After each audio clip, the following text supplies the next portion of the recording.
আসসালামু আলাইকুম, কি অবস্থা সবার? আশা করি নিশ্চয়ই ভালো আছেন। তো স্বাগত জানাচ্ছি আরও একটা নতুন অ্যানালাইসিস ভিডিওতে। তো আপনারা নিশ্চয়ই জানেন যে গতকালকে আমরা ফেড ইন্টারেস্ট রেট ডিসিশন পেয়ে গেছি এবং প্রেস কনফারেন্স থেকে অনেক তথ্য পেয়েছি। তো এই তথ্যগুলো কি পেয়েছি এটাও এই ভিডিওতে আলোচনা করব এবং একই সাথে যদি আমরা ইকোনমিক ক্যালেন্ডার দেখি তাহলে এখানেও আমরা বেশ কিছু গুরুত্বপূর্ণ নিউজ আজকে রিলিজ হতে দেখব। সেটা হচ্ছে প্রথমেই জবলেস ক্লেমসের নিউজগুলো এখানে রিলিজ হবে এবং নিচের দিকে আমরা যদি আরও নিচে স্ক্রল করি তাহলে আরও কিছু গুরুত্বপূর্ণ নিউজ রয়েছে, যেমন S&P global PMI, service PMI, manufacturing PMI এর ডেটাগুলোও আজকে রিলিজ হবে। এবং এখান থেকে আমরা আরও দেখতে পাচ্ছি যে একই সাথে হচ্ছে হোম সেলসের কিছু নিউজও কিন্তু আজকে রিলিজ হবে। তো অনেকগুলো গুরুত্বপূর্ণ ডেটা রয়েছে, একটা ব্যস্ত ইকোনমিক ক্যালেন্ডার দেখতে পাচ্ছি। এবং আরও একটা লক্ষণীয় বিষয় এখানে হচ্ছে যে আমরা এখানে ব্যাংক অফ ইংল্যান্ডের ইন্টারেস্ট রেট ডিসিশন পাবো। এইগুলোও হচ্ছে মার্কেটে অনেক বেশি প্রভাব ফেলবে। তো সব কিছু মিলিয়ে আজকে একটা ব্যস্ত ইকোনমিক ক্যালেন্ডার আমরা পাবো এবং একই সাথে মার্কেটের অস্থিরতা ফান্ডামেন্টালি হবে বলে আশা করা যাচ্ছে। তো এই যখন পরিস্থিতি, তখন প্রথমে আমরা আলোচনা করি যে ফেড ইন্টারেস্ট রেট ডিসিশন থেকে আমরা যে তথ্যগুলো পেয়েছি, এই তথ্যগুলো বিশ্লেষণ করলে আমরা যেটা দেখতে পাচ্ছি সেটা হচ্ছে 19 জন এফওএমসি সদস্যের ভেতরে 9 জন মনে করেন এই বছর অর্থাৎ 2024 সালে ফেড ইন্টারেস্ট রেট 4.5% বা 6%-এ নামিয়ে আনার জন্য। তো এই বিষয়টা থেকে আমরা বুঝতে পারছি এবং গতকালকে পাওয়েল যে প্রেস ব্রিফিং দিয়েছে সেখানে আমরা যেটা লক্ষ্য করলাম সেটা হচ্ছে যে পাওয়েল এই বছর সর্বোচ্চ 3বার রেট কাটের একটা ইঙ্গিত কিন্তু দিয়েছেন। তো সব কিছু মিলিয়ে যেটা আমি গতকালকে হচ্ছে আমার অ্যানালাইসিসে বলেছিলাম, যারা আমার ভিডিওটা মিস করেছেন তারা পুনরায় দেখে নেবেন, যে গতকালকে আমি বলেছিলাম যদি ফেড ইন্টারেস্ট রেট ডিসিশন যদি 3বার বা তার বেশি কাটের একটা ইঙ্গিত পাওয়া যায় তাহলে গোল্ড বুলিশ হবে এবং সেক্ষেত্রে ডলার দুর্বল হবে। আপনারা সেটা নিশ্চয়ই লক্ষ্য করেছেন।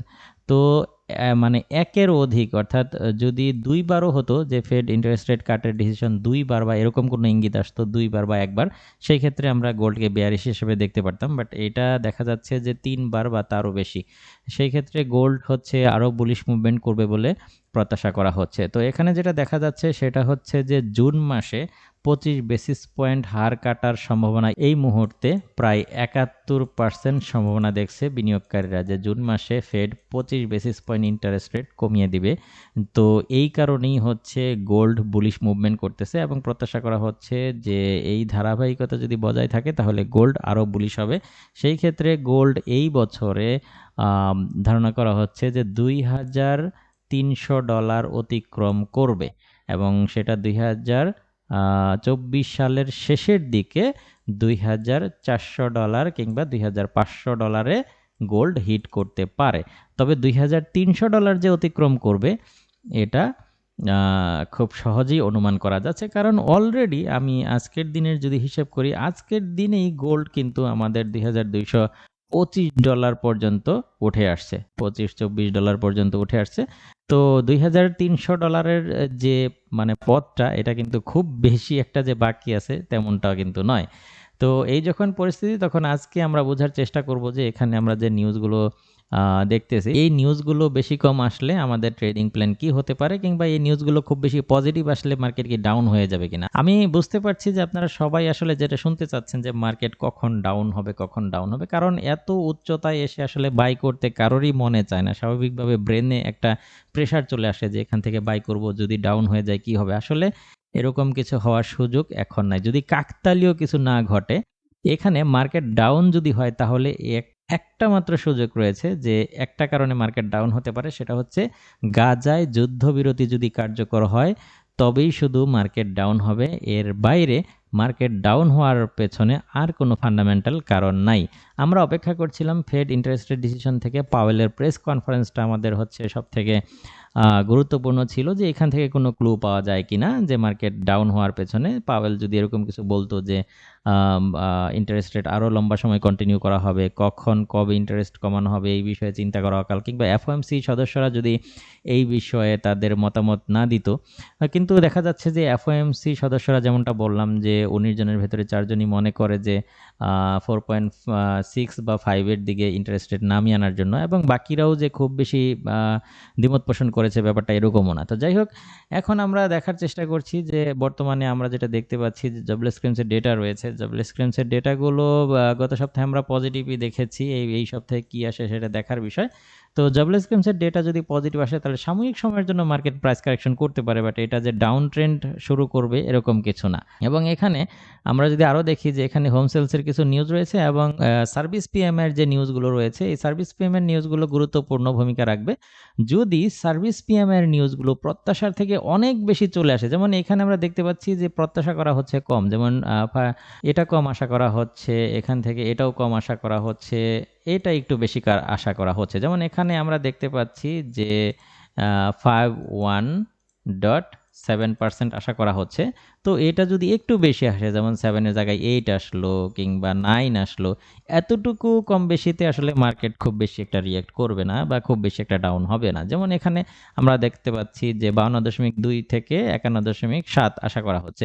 তো এইটা যদি দেখা যায় যে 52.2 আছে, তো এখানে যদি বা প্রত্যাশার এই জায়গাটায় যদি 55% চলে আসে, তবেই মার্কেট হয়তো বা ডাউন হতে পারে। ওকে, এর আগে আসলে এই 1% 2% কম আসলে মার্কেট খুব বেশি একটা ডাউন হবে না, সাময়িক সময়ের জন্য একটু প্রাইস কারেকশন করতে পারে, এই হচ্ছে ব্যাপার।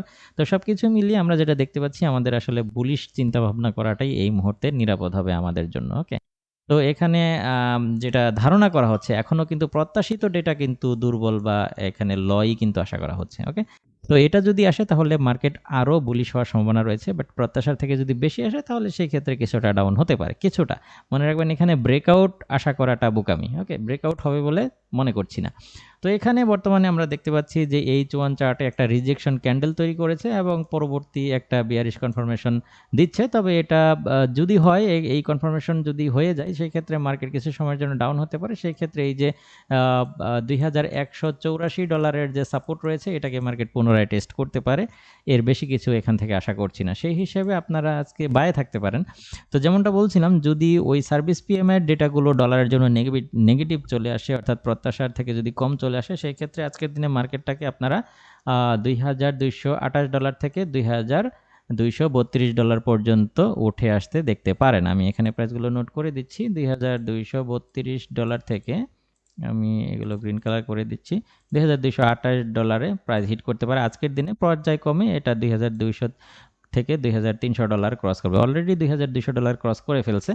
আর প্রাইস যদি প্রত্যাশার থেকে বেশি চলে আসে সার্ভিস পিএমআই ডেটাগুলো, তাহলে সেই ক্ষেত্রে প্রাইস কিছুটা নিচে কারেকশন করতে পারে। সেই ক্ষেত্রে ওই যে বললাম $2184 যে সাপোর্টটা রয়েছে, যেটা গতকালকে রেজিস্ট্যান্স জোন ছিল, সেটাকে পুনরায় টেস্ট করতে পারে, কিংবা এর নিচেও যদি নামে সেই ক্ষেত্রে $2176 যে সাপোর্ট রয়েছে সর্বোচ্চ, এটা টেস্ট করতে পারে। সেই হিসেবে আপনারা বাই পজিশন নিতে পারেন। আজকে আপনারা চাইলে এখান থেকে বায়ে থাকতে পারেন এই 2192 কিংবা আরও নিচে 2184-85 থেকে বাই নিতে পারেন। ওকে, 2184-85 যদি বাই নেন, সেক্ষেত্রে 2176-এর নিচে স্টপ লস রেখে বায়ে থাকতে পারেন। এই এরিয়াতে অ্যাসেল রেখে আপনারা বায়ে পজিশন নিতে পারেন। তো এই হচ্ছে আজকের অ্যানালাইসিস, আশা করি বুঝতে পেরেছেন। আর প্রতিনিয়ত মার্কেটের যে কোনো ফান্ডামেন্টাল তথ্য বা আপডেট যেটা পাই আমি, সেটা আমার প্রাইভেট গ্রুপে আমি শেয়ার করি, আর ফ্রি গ্রুপে সময় পেলেও শেয়ার করার চেষ্টা করি ছোটোখাটো কোনো আপডেট। সেই ক্ষেত্রে টেলিগ্রামের সাথে কানেক্টেড থাকবেন আশা করছি। তো আজকের ভিডিও এখানেই শেষ করছি, দেখা হবে পরবর্তী কোনো ভিডিওতে অন্য কোনো টপিক নিয়ে। সেই পর্যন্ত আপনি ভালো থাকুন, সুস্থ থাকুন, আল্লাহ হাফেজ।